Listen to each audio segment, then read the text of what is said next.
Do you think that podcasting is still in its infancy, or is it more mature now? Where is it in the whole life cycle, do you think? So if you want to break it down for a life cycle, I would say that we just took our first kind of nervous step as a toddler this year in 2015.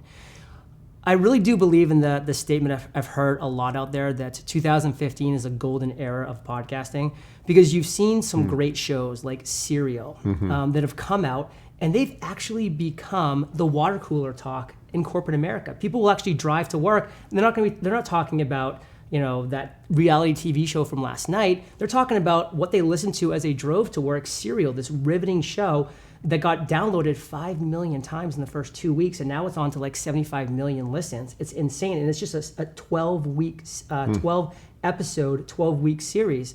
And that brought podcasting mainstream in a big way. I mean, my mother was calling me and being like, now my friends are talking about podcasting. Like, I thought you were this outcast for so long. Like, now everybody's talking about it. You're legit. You're legit. And one of my good friends, Michael O'Neill, has really been saying this as well from Solopreneur Hour. Prodcasters, like, watch out, because the professional podcasters are coming. And you're seeing a great example of this with not the mid-roll, but actually Gimlet Media, where the actual host of Planet Money, Alex, he left NPR to become a host of his podcast, what he's growing, Superstar Nation, Gimlet Media, with Startup Podcast and with Reply All. And he's just doing some amazing things in the podcasting world, where he was like at the Mecca as a podcast host. Like 5 years ago, you wouldn't dream of leaving NPR. Like, that was the top of the line. But he's saying, hey, I'm making $85,000 a year as like the top of the top of my industry. There's nowhere to go. I'm at the ceiling.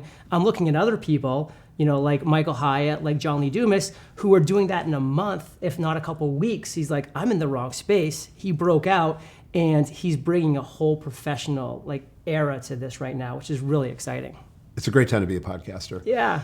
So for most of our members, they're not podcasters. A few have thought about doing it, but you not only are a podcaster, you have a whole program for training podcasters.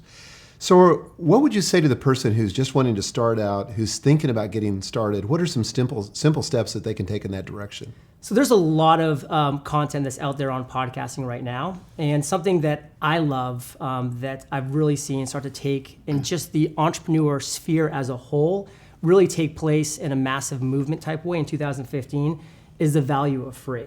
And that's what podcasting is. Podcasting is completely free to listen to for almost every podcaster, almost on every level. And so what I've really seen that's exciting is that free content that's coming out on every single level.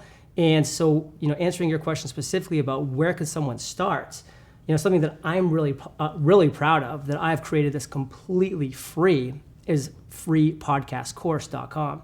It's 100% free, 15 days on how to create, grow, and monetize your podcast. So it's a great place for anybody that wants to start. Absolutely no investment except your time. And we've had over 8,000 people go through that course, which is really exciting, because that's what I love, is sharing with people the joy of the medium that you and I have been enjoying for years now, and seeing their voices, their messages being shared with the world. So, there are definitely steps to go into podcasting, and there's tech barriers within podcasting. But when you do have it laid out like we've laid out in Free Podcast Course, in 15 days, truly, you could have your podcast in the iTunes store, sharing it with the world. And that's really exciting.